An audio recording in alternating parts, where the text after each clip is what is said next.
I'm Jenn Drummond. Welcome to Seek Your Summit. As a mom, a business owner, and the first female to climb the 7-second summits, I realize that the mountains we climb are a part of our success. And it is up to us to go beyond that success into a life of significance.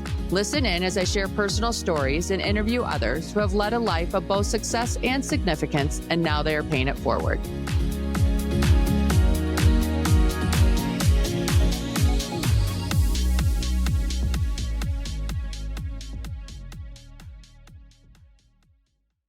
Today on the podcast, I have my friend, Ashley Gould. And I do have a lot of my friends on the podcast because I love my friends. I collect amazing people. So Ashley has a fantastic track record in the legal space and has recently opened up her own business, Âme Atendre, which is elevated home goods. And I'm telling you, I have them in my house. I can't recommend them enough. So before I spill all that, Ashley, thanks for joining us. Thank you for having me. Oh, I'm so excited. Yes. It's like free girlfriend time. Like, why not? Okay, so let's bring us, like the listeners who don't know you, back to childhood. Grew up in the Bay Area, sisters, like all the things. Give us a little background. So I have 3 sisters. My older sisters are identical twins, and I have a little sister. My parents were divorced when I was 3. Yeah. A lot of people talk about how that can be a negative thing. I think for me, it was actually a huge growth opportunity. From a young age, I should say, like my dad and I had an amazing relationship. I lost my father to cancer 10 years ago, but he and I were very similar. So he and I were very, very close. Mm-hmm. And I think I recognized at a pretty young age that you can't always count on a man to take care of the family. So from a young age, I was extremely focused on being able to take care of myself, which I think has really been life-changing in a very positive way. I remember my brother coming. I was like 2.5, so I don't know how you remember having a sibling at that age. But then all of a sudden he took some attention. Yeah. And I remember thinking, I need to fend for myself because somebody could come along and steal this and I don't want to ever have it be stolen. So I'm going to do me, you know, like That's you have that thing. Yeah. And maybe also having identical twins who were older, their bond was so tight and they were so in sync. And I recognized like, okay, I don't have that. I got to do my own thing. What about you and your younger sister? We are very close. So she's 5 years younger than I am. When we were younger, not so much because, you know, I did to her what my older sisters did to me. It's like, I wanted to sleep in their room. They didn't want me. And, you know, I did all the same things. But as we got a little bit older, I think we got even closer, maybe because my older sisters had their own special bond. So I feel extremely fortunate that I really love my sisters and we're very close, even though we're all different. No, it's fun that you can be different and be so close. Yeah. You guys were a sports family, right? I was really into sports. I was actually more into sports than my sisters. And I don't know what started that. From a young age, I just loved sports. I played soccer, and then at middle school, they didn't have a girls team, so I played on the boys team. That's where I play. I played tennis. I started running in college. I ran marathons. I did CrossFit. I mean, I kind of have just, I don't know. I've just always liked movement. So what does that look like today for you? So today I had to stop running because I got arthritis in my toes from all my running. So I can't really run. I'm actually going to a place in Kimball called Hotworks. I don't know if you've heard about it. I have. I've tried it. Do you like it? I love it. I love how I feel. So it's like infrared, the sauna. Do you do the workout or just sit in the box? No, I'm kind of a rule follower, so I do the workout. I did it. They had me try it, and there's a band workout, and I'm like, I don't like this. But if I'm allowed to do my own thing in this box, I'll come back. And they're like, yeah, you can do your own thing in the box. A lot of people do their own thing. I do, but I'm trying to lift, but I do have to have shoulder surgery, so that's a little bit hard right now. But I'm reading a book about menopause, and it's so important to keep our strength up. I was doing CrossFit, and I stopped when I moved here. I will get back into lifting. Yeah. No, I preach to everybody that I talk to. Like, I'm a walker because I think it's good for your body, but I wear a weighted vest because that's strength, right? Yeah, I mean, kind of ruck, yes.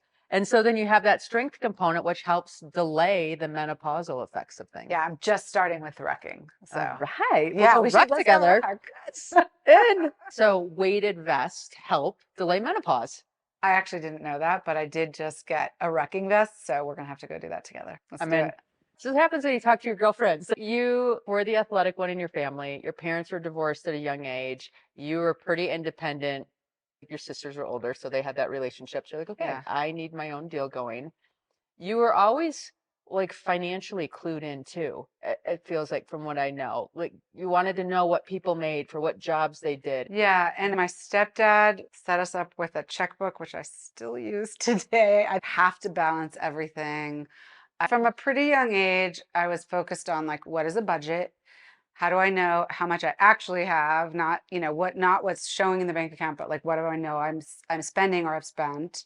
So I don't know. I think that part of that's probably genetic, and part of it is that my stepdad was really focused on that. My dad and my stepmom were also really focused on that. So I had a lot of role models, and it just kind of made innate sense to me. But not all my sisters are like that. I think that's Yeah. probably right. Yeah. Yeah. How are you teaching that to your children?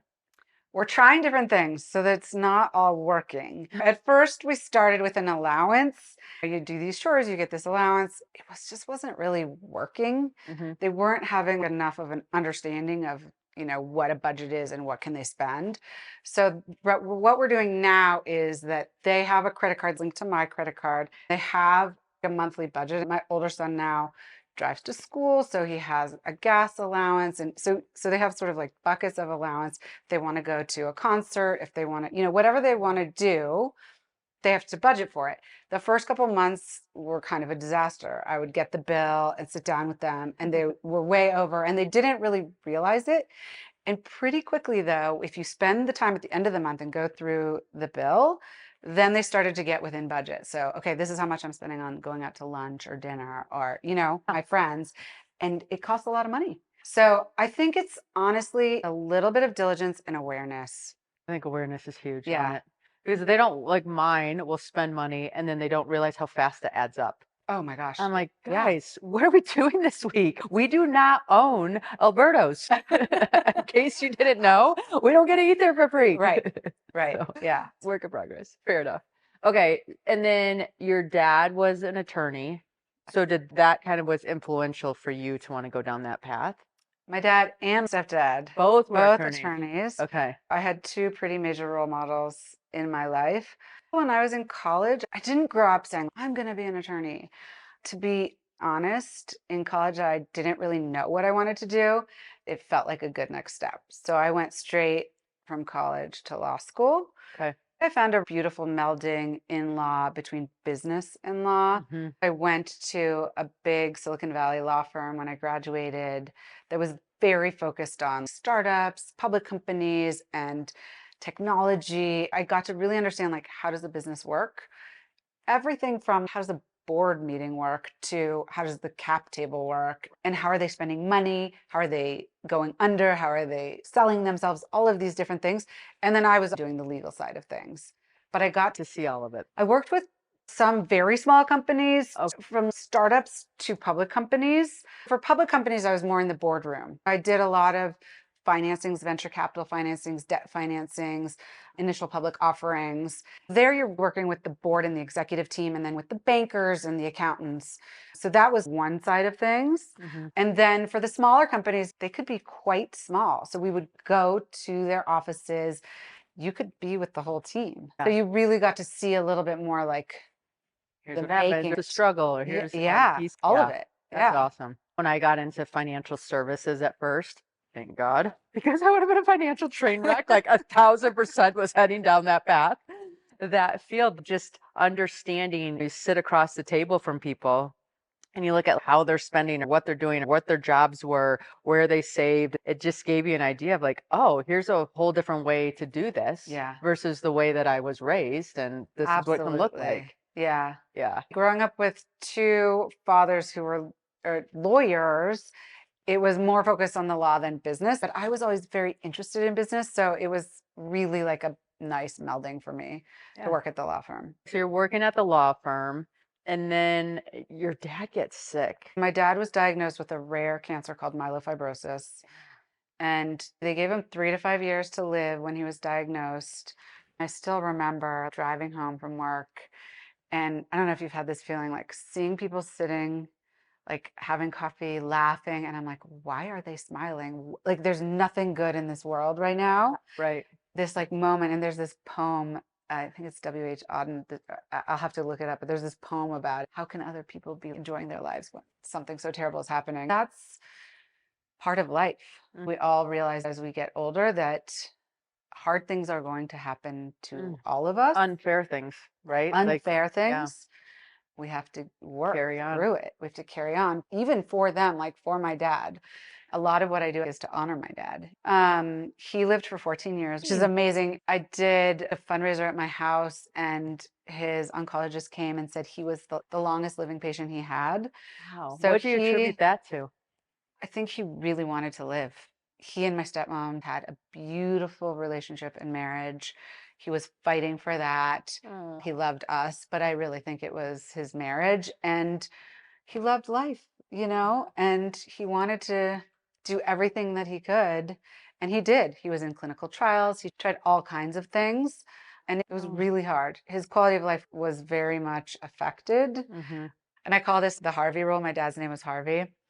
And it might have been Karen, my stepmom, who implemented the rule. I'm not sure. But basically, they would have a 24-hour rule. So if they had bad test results or something bad happened, he would get 24 hours to be in the dumps, depressed, and then it was time to move on. Oh, I love that rule. I think that's so important. When I'm going through a hard time, I don't do it for 24 hours in an hour period of time. I'm like, okay, I get 3 minutes to complain about this thing, and then I got to do my life again. If I'm still angry an hour later, I can throw everything down for 3 minutes, but then I need to get back to my day. It's the Same same concept. Yeah, definitely. Yeah. But I like the whole day thing. Because sometimes mine's for days. Just being honest. Some things that can really miss me. So there you go. Okay, so when he got diagnosed, is that when you decided to join 23andMe? It was when I decided I wanted to go in-house instead of working at a law firm. Okay. Into a company in the pharmaceutical area. And okay, because I wanted to, because of him. I was already thinking about maybe moving in-house, but to go in the pharmaceutical industry was totally new to me. Okay. So and even though I knew his disease was rare, I wasn't going to work in his disease area, but just to help people was kind of my goal. So I went in-house, and that first company was sold.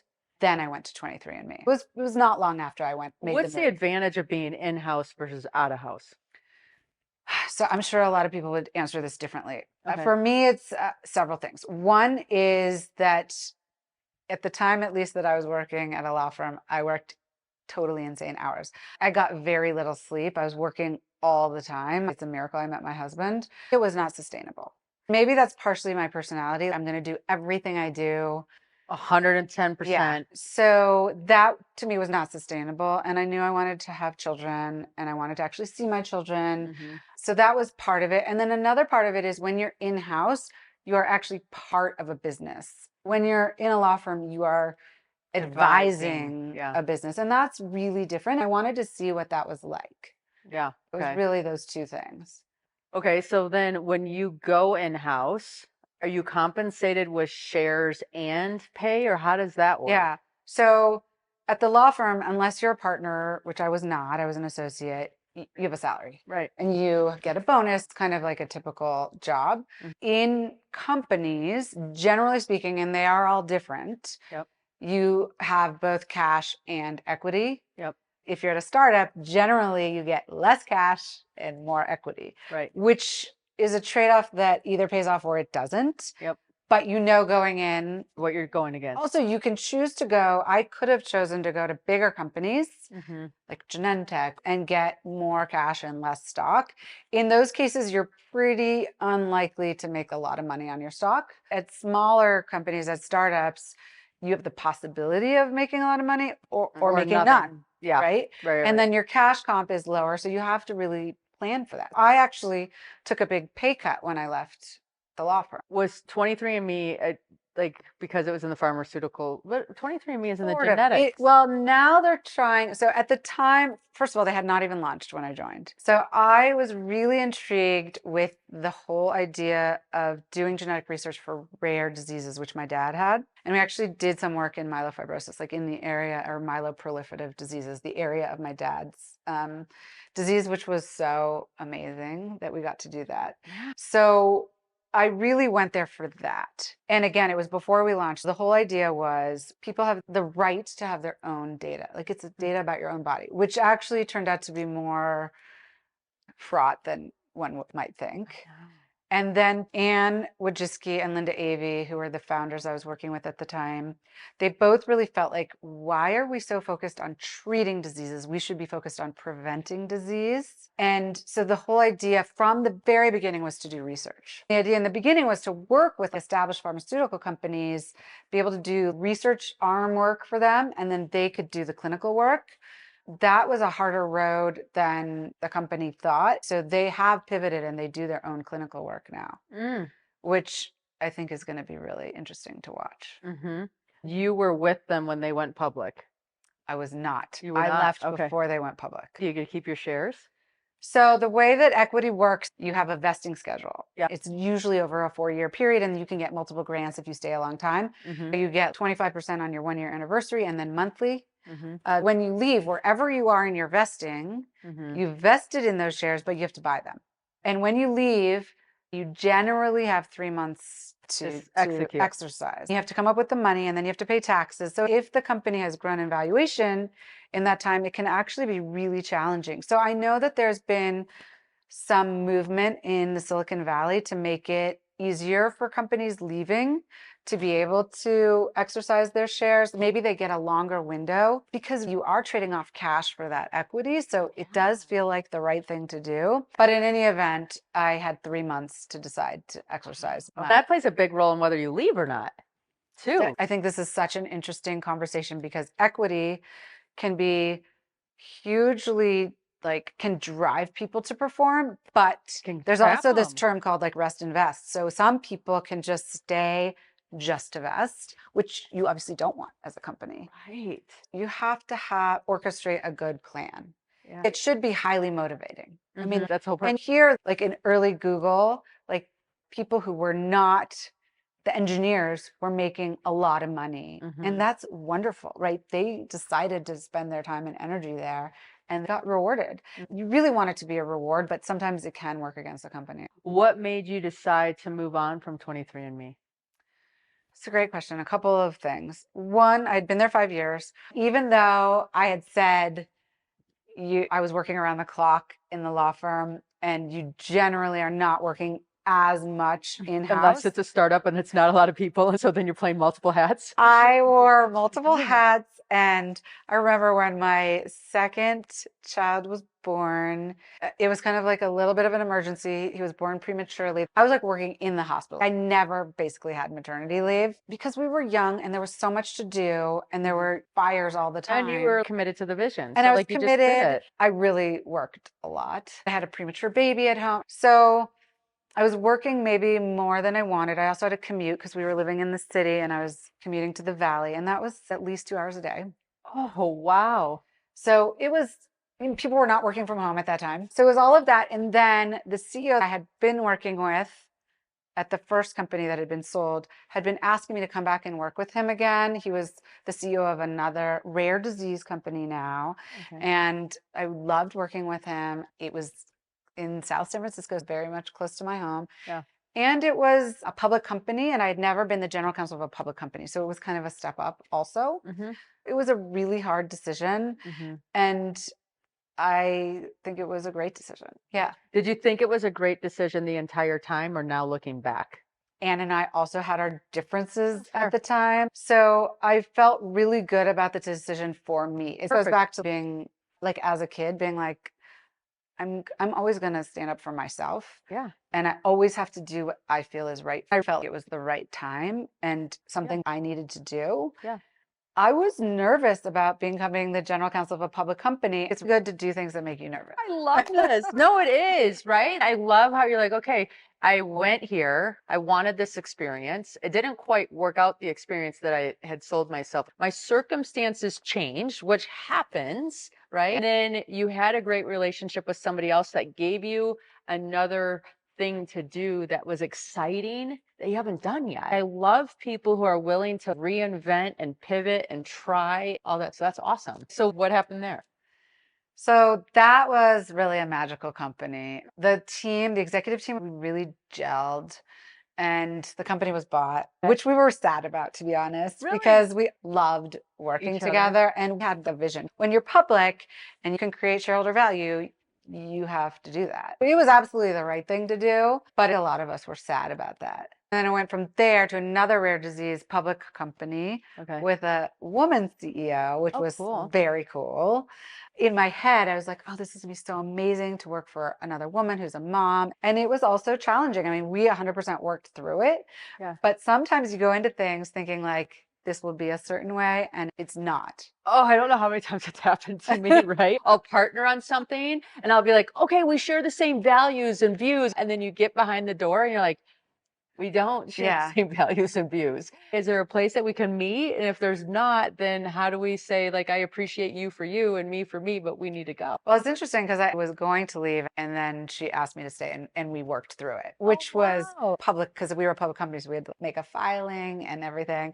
It was a great process to work through. Then that company got sold after the fact. But this is something I always used to say to people on my team. You never know what somebody's got going on in their own life. Treat everybody with respect and grace and understand that you don't know what's happening when they leave the office. What you're seeing on the surface is usually not all there is. With her, I think it was like, okay, she was a female public company CEO. There are not very many of them. She was also beautiful. And that was actually in some ways a negative because she was viewed in a certain way. Yeah, you don't get taken as serious. Sometimes. So she had to work so much harder. I actually experienced that in my first job as a general counsel. The CFO was a woman. She basically said to me, do not mess up. Isn't it crazy how sometimes women can bully women and they're not really truly elevating them in the most it's fascinating to me, right? But like, I'm in the speaking business and there's some women that we cheerlead each other. And there's some others that are like, want to puke. They're not interested in us being in that field. Yeah. I think for her, she was older than me. And so when I reflected on it, she was like, I worked so hard to get here. Hold up the bargain, you know? And that I actually understand. Like she loved me. I just had to prove to her that I could do it and that I wouldn't let her down.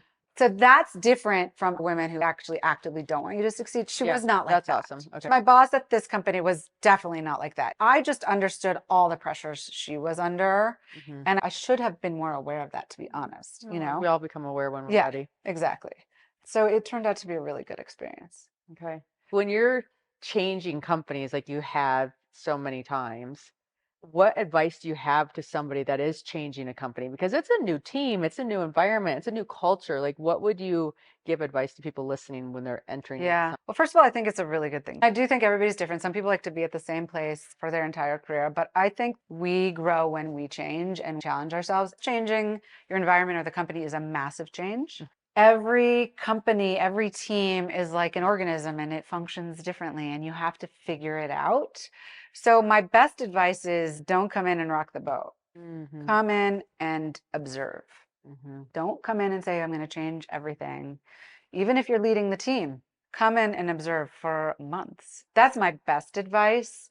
Learn the landscape. Now you can start asserting what you want to see. Be observant. There are people who are in a board meeting and always have to be the one to say something, right? I would say be the person to say something when you have something to say. For some people, it's hard to ever say something. Some people want to say something all the time, but don't dilute it. Just talk when you have something to say. But when you do have something to say, you have to say it. Take the risk. What's the next one then for you?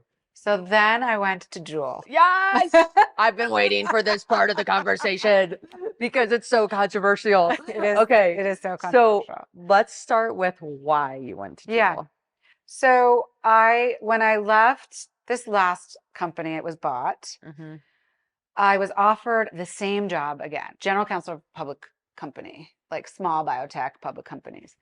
I had now done that at public companies twice, at 23andMe, and I really wanted to expand beyond legal. I just knew that I wanted to do that. I met one CEO who offered me a job, and he was like, come in, maybe you could get BD. And I was like, I know that's never going to happen. It's just not going to happen. So I really wanted to push myself to do what I wanted to do and not take the easier road. Juul reached out to me because of my experience at 23andMe, which was butting up against cultural norms. Yep. Okay. Yep. And like getting your own data back directly, direct to consumer, very unusual in the medical field. Juul understood early on that they were butting up against cultural norms. So the whole concept, created by two smokers who met at Stanford to create a technology where people who were addicted to nicotine could consume it in a less harmful way. I think the key word here is less harmful. That's what they're claiming. We're not saying we're fixing something or changing something. Absolutely. It's how do we do this thing less Yeah, harmfully? it's called harm reduction. Harm reduction. Never said anything other than that, which I think has not been well understood. Like, I Yes. think Juul is probably one of the most misunderstood companies. The CFO had reached out to me and I said, I've never smoked. I'm not a smoker. I don't believe in smoking. I'm not interested. He's like, just come meet the founders. So I went in and met the founders and I thought their story was amazing. Mm-hmm. And the idea that we're going to use technology to try to ameliorate a very large problem, because smoking remains Significant. It is actually the biggest cause of death from something that people are doing. Even today, it is one of the biggest causes of death. I thought, how interesting if you could, with a technological advancement, reduce mortality and improve quality of life for people. Mm-hmm. I went then and I just did a bunch of research. I read a lot of papers. I asked them if there were scientists who were not affiliated with the company I could speak with. And so I talked to those scientists. I actually had a conversation recently with the former Attorney General of Iowa, Tom Miller, who had been speaking about what they were doing in the UK. They were much more like, even the health authority was like advocating vaping for addicted cigarette smokers because it is less harmful. Mm-hmm. And I heard him talking. I'm like, wow, if an attorney general is talking about this publicly, that's amazing. I need to listen to it and like actually do the research. And I think, just to like bring this for a moment to why I started Âme Atendre, and I know we'll get there, Mm-hmm. is I think that we have become, in this age of social media, we see things, we believe them, and we don't do the work to find out if it's true. That's so true. And then it isolates us because we're taking everything for face value. I was actually reading something today where it's like a lot of the problems come from is people will just read the headline. Absolutely. Yeah. And the headline's there to hook you and catch you and not read the article. And then you're running around with all this false like pretenses and not really understanding. And you know, the headline is not even written by the person who writes the article. Right. So anyway, it's a whole nother subject, but it's I just felt like, so I did the work basically. Yeah, fantastic. And I decided that I felt like I could actually make the biggest positive change going to Juul to help addicted smokers than I could at any of the companies I had been with, which had been smaller companies with smaller disease populations. Yep. So I decided to, and I could have a much larger role. Yeah. You know, checked a lot of boxes. It checked a lot of boxes. And you did your due diligence. And so when you said yes, did you have to start defending yourself immediately? No, that's what's so interesting, Jen. Really? Yeah. So we were like 100 people. Yeah. It was a small company. And at the time, Juul was a combination of two companies, Juul and Pax. And the Pax line was used with cannabis, but the company never sold cannabis. And then Juul was focused on nicotine. So it was the same technology. Mm-hmm. And I lived in San Francisco at the time. A lot of people were pro cannabis, mm-hmm. and they were more focused on that. And even the people that I worked with from pharma, they understood what I was trying to do. And I actually don't remember getting any pushback when I joined the company. Okay. Yeah. So then I joined in January, I think it was January 2017. And it was sometime during that year we started seeing news articles that kids were using the product. Yeah. And we tried a lot of things, and we like brought in experts who had been like superintendents at schools to give us advice on what to do. On their recommendation, we brought somebody in full-time who had been a teacher and a superintendent to run like a anti-vaping program for kids. Mm-hmm. And I think that is probably the worst decision that we made. Okay. Because like so Then it many, brought like, more light to it. well, I think no, I think it's that nobody trusted that the brand would actually want to stop kids from using it. So they felt like Oh, it was a farce, or worse, it was like some, like reverse like, psychology yeah. style. And I actually think, we should have done more research. I should have done more research on what had happened with cigarette smoking, because some cigarette companies had done something like that. So looking back with Which gives us hindsight, 2020. Yep. um, it was probably not the best decision, but we brought in experts and we trusted them. And I think they had really good intention. And Juul had really good intentions. Juul did never wanted kids to use the product, did a lot of things. It moved into like technologically trying to get kids to stop using the product, had discussions with the FDA about how can we, get kids to stop using these products.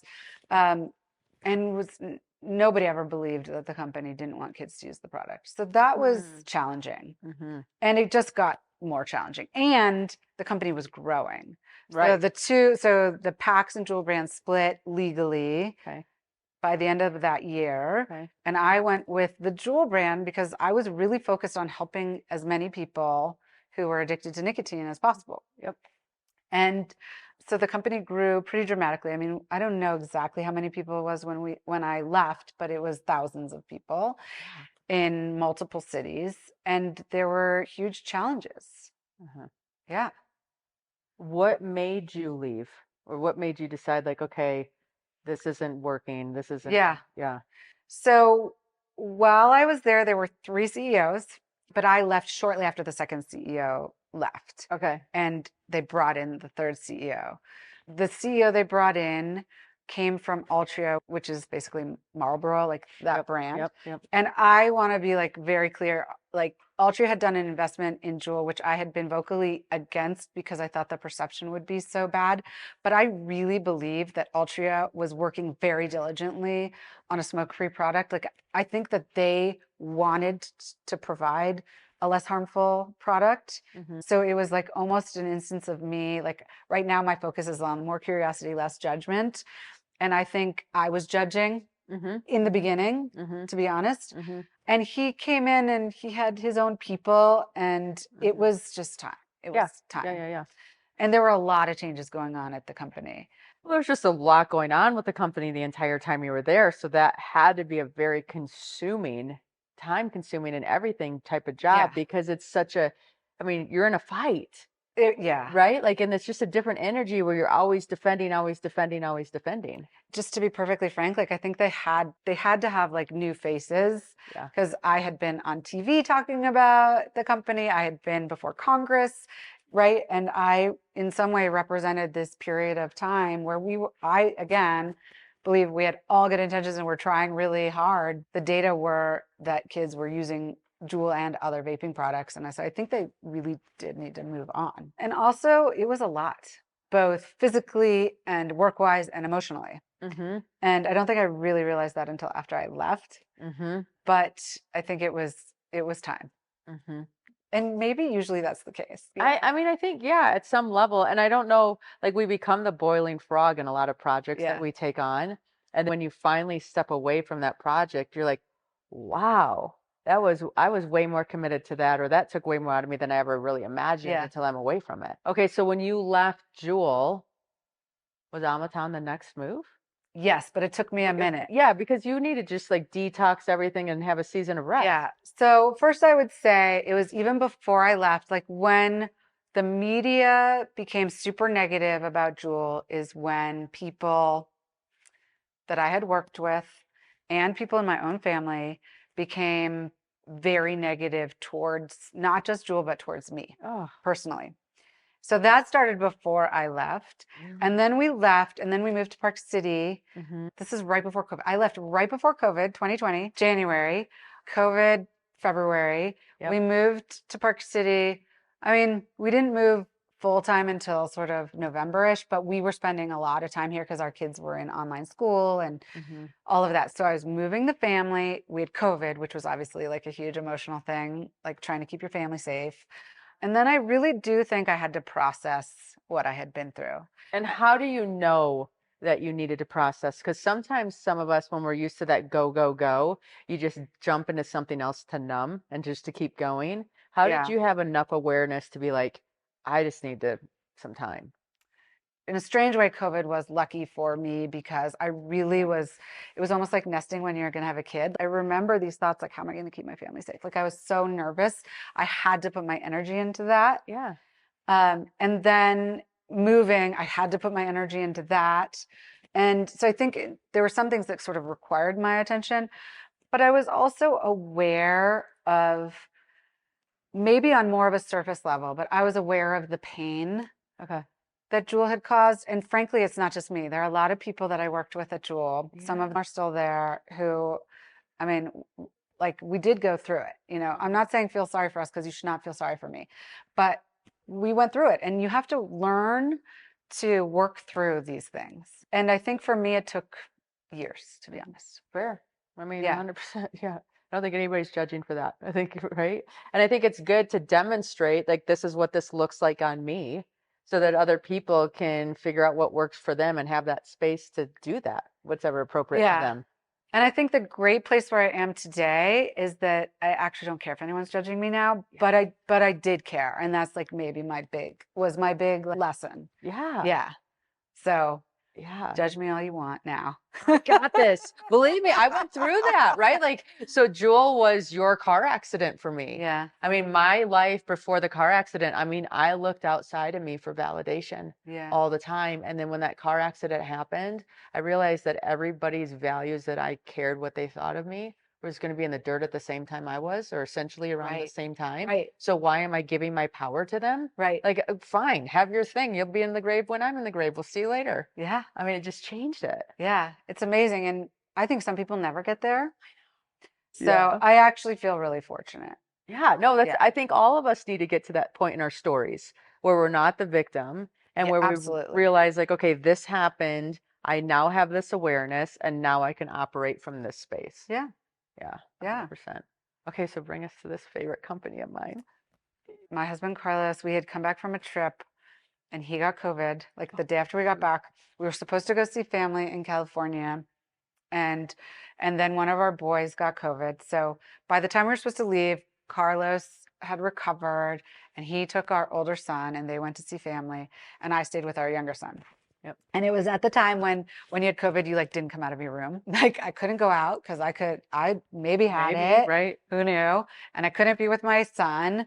So I had a lot of time to think. Mm-hmm. And I really was thinking about, okay, it's time for me to do something. What do I want to do? Mm-hmm. And my mom growing up, had loved paper and stationery.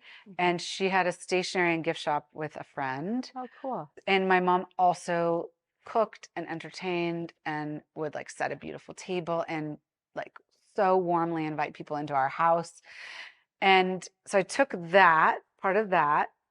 And then I also took what I was seeing, my own experience with Juul, in how I felt like people who I thought I knew and who I thought knew me couldn't see me for who I was and what I was doing. And they couldn't get beyond the place I was working to even have like a meaningful conversation like, why are you there still? What are you trying to achieve?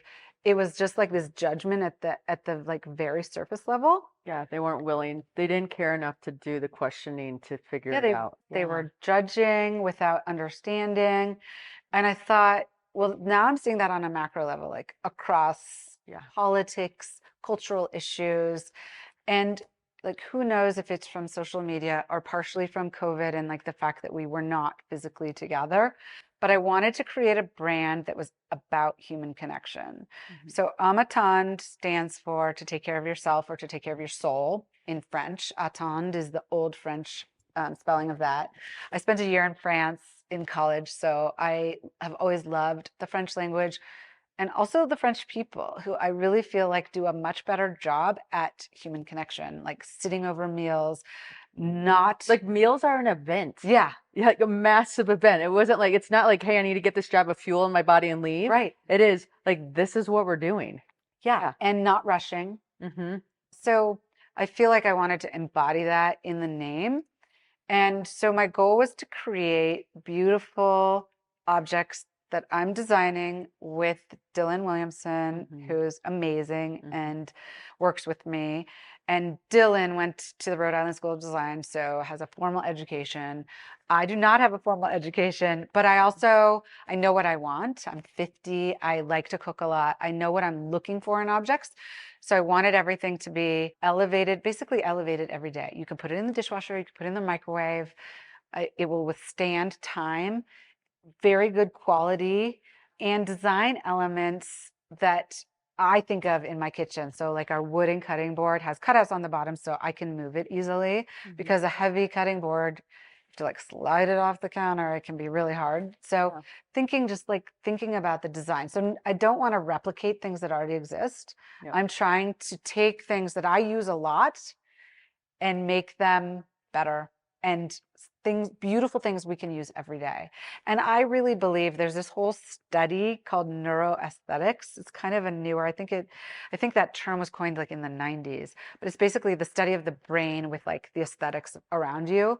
So it's studying everything from like a hospital room and your outcomes in this kind of hospital room versus one where they're thinking about how it looks and feels and how you're interacting with things, to your house and your I home. think I'm so sensitive to that kind of stuff. I am super sensitive. I like am so aware, and I can't pinpoint it. Yeah. But I'm like, this just doesn't feel like it has a feeling, and the feeling isn't what I want, so I need to go or something. It's bizarre. It's so fascinating. I remember I went to see a friend at a company in San Francisco, and I walked in and it was like super feminine. And I had never seen that in a public company. And I was like, I feel like I belong here. And in so many places you walk in and you feel like you belong or you don't. Yeah. And so the whole idea is to create objects that people can actually connect with. And for some people that sounds strange. For me, it makes so much sense. So much sense. And I also just say, like, try it. Like, our mug is our best-selling item by far right now. We spent over 400 hours designing it and prototyping it. I heard that the other day. I'm like, of course you did. Have you met my perfectionist friend, Ashley? I promise you, if there's a good in her line, it has been vetted every single way possible. I love it. Yeah. And then I reach for that mug, and I even like seeing my family members, like everybody's reaching for that mug. We have other mugs, but they're reaching for that mug. Because it has $400 behind it. Yes. Because it's like, we thought about how it feels in your hand. How do you pick it up? We thought about everything. Okay. They thought about everything so much so, friends, that when you put it in the microwave to reheat something, the handle doesn't heat up. That's right. I'm just saying. Yeah. And I like to reheat my coffee. So for me, that's a big one. Love it. But I think these are things that some people might not think that they appreciate, but if they actually interact with it, I think that most people will appreciate. And then the idea is to broaden it. So to set the table, so to speak, for these conversations that we need to have in life. So many brands are about like joy or happiness.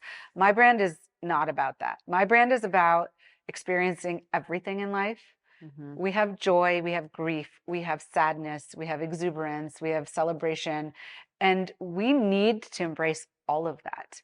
And sometimes we need time alone. Like when I was grieving, especially in the immediate aftermath of my father's death, like I really needed to grieve by myself. But ultimately, we all need people to create these objects where we can like sit around and spend time, and let's please engage in these conversations that are like not the easy ones. That are not the like, how's the weather? How's your kid? It's the vulnerability. It's the vulnerability. Yeah. Yeah. And that's where we really connect as humans and grow, and we find peace. And that is my goal, is that we all find our own peace, to take care of yourself, take care of your own soul. Then you can take care of those around you. And really think, and I know it might sound silly to people, and it's a very small thing, it's a small company, but like one person by one person, if we can start to increase our human connection, increase our curiosity, and judge less, and have those difficult conversations, like our world is going to get better. Yeah, no, I live by the acronym HOPE, and it's help one person every day. I love it. And when I wake up, I'm okay, it's only one person. And when you make it that simple, like if everybody did that, you can achieve it, right? You can be like, okay, I helped my one person. Now I can go on to my next thing. But like I literally start my day with that. I mean, I can only imagine all the things go into running a company. And like now you're getting that side, Miss Lawyer. Yes. Got the whole business piece of Everything. it. Everything. Everything from designing products to Inventory. finding who will produce them. Yeah. And we have production all around the world in small batch production to actually making sure that production meets our quality standards. And it doesn't always, Yeah. you know, to even learning like the materials, like our water glasses are borosilicate glass, which can withstand thermal shocks, so they can go in the dishwasher. But you hear a lot about recycled glass, like that glass is going to crack. It's just, Right. it's not as expensive. It's not going to withstand. This learning and understanding all of these things, understanding how things are made, and then inventory management, because we're a small company. Marketing, now I'm really trying to understand and delve into marketing. There are just so many aspects, and you know what? It's so fun. Yeah. And I am like learning and have to pivot and fail and pivot and fail and pivot, and I love it. And I love that you are able to do that and hold space for it and allow it and just be like, okay, this is what I learned and this is how I shift. This is what I learned and this is how I shift. You're so resilient and it's so fun to see, right? Because you're doing it all the time. And I don't know, I'm just so excited for you. Thank you. Yeah, yeah. It is fun. It And is it's fun. and exciting. And my kids get to see it too. Right. And come along on the journey, and they ask a lot of like really good questions. No, it's So perfect. Okay, so everybody who's listening who now loves you as much as I do, how do they support the shop? So you can go to amaton.com. So www.ameatendre.com. Everything is there. If you have questions, send me an email, ashley@amaton.com. And also, we're trying to work with designers because we feel like that's a really good avenue. And we're very open to working with designers on custom products, either custom colors or products. Since we design our own products, which is pretty unusual for a company like ours, that means we can design flexibility. Yeah. So we're constantly working on new products. We're very interested in hearing what people want. So reach out, let me know what you want. And then you might see it on the shelf. And then And her store that she'll privately send to you. So yeah. Well, thank you so much. Thank you. Yay.